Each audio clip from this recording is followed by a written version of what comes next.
Bacaan diambil dari Injil Matius 19 ayat 16 sampai dengan 22. Inilah Injil suci menurut Matius. Dimuliakanlah Tuhan.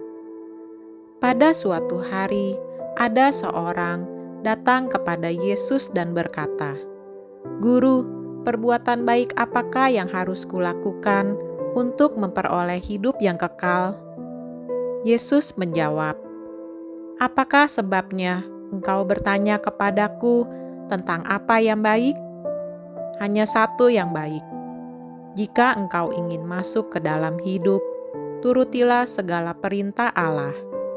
Kata orang itu kepada Yesus, "Perintah yang mana?" Kata Yesus, "Jangan membunuh, jangan berzina, jangan mencuri, jangan mengucapkan saksi dusta, hormatilah ayah dan ibumu, dan kasihilah sesamamu manusia seperti dirimu sendiri."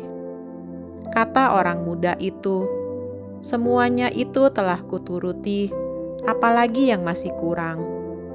Lalu Yesus berkata, "Jika engkau hendak sempurna, pergilah, jualah segala milikmu, dan berikanlah itu kepada orang-orang miskin, maka engkau akan memperoleh harta di surga. Kemudian datanglah kemari dan ikutilah aku." Ketika mendengar perkataan itu, pergilah orang muda itu dengan sedih, sebab hartanya banyak. Demikianlah sabda Tuhan. Terpujilah Kristus. Untuk kita renungkan, sejumlah orang berani memastikan bahwa kekayaan adalah bukti bahwa seseorang diberkati Allah. Konsekuensinya, orang kaya pasti masuk surga. Demikian mereka berkata.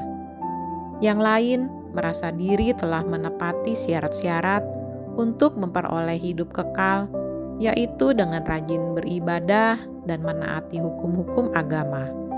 Hal itu pasti akan membuat Tuhan membukakan pintu surga bagi mereka.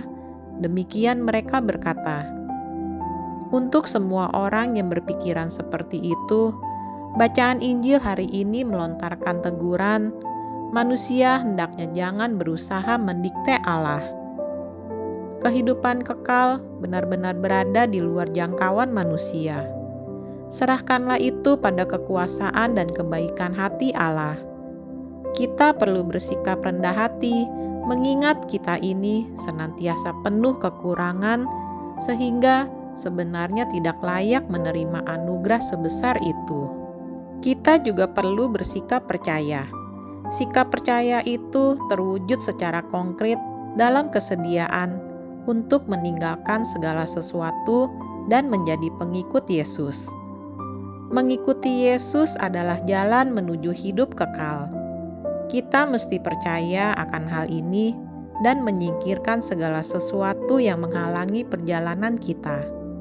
Sikap radikal tersebut mesti ditunjukkan dalam tindakan melepaskan diri dari keterikatan-keterikatan duniawi, misalnya keterikatan terhadap materi dan harta milik.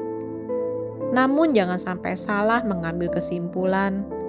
Beribadah, menaati hukum, melakukan kebaikan, hidup saleh, dan memberi sedekah tetap merupakan hal-hal positif yang perlu kita lakukan dalam kehidupan sehari-hari. Yang harus dihindari adalah menuntut Allah agar memberi balas jasa atas segala kebaikan yang telah kita lakukan. Kita didorong untuk berbuat baik tanpa pamrih. Berbuatlah baik demi kebaikan itu sendiri. Demikianlah renungan hari ini. Marilah kita berdoa bersama-sama. Ya Allah, Engkau menghendaki agar semua orang diselamatkan.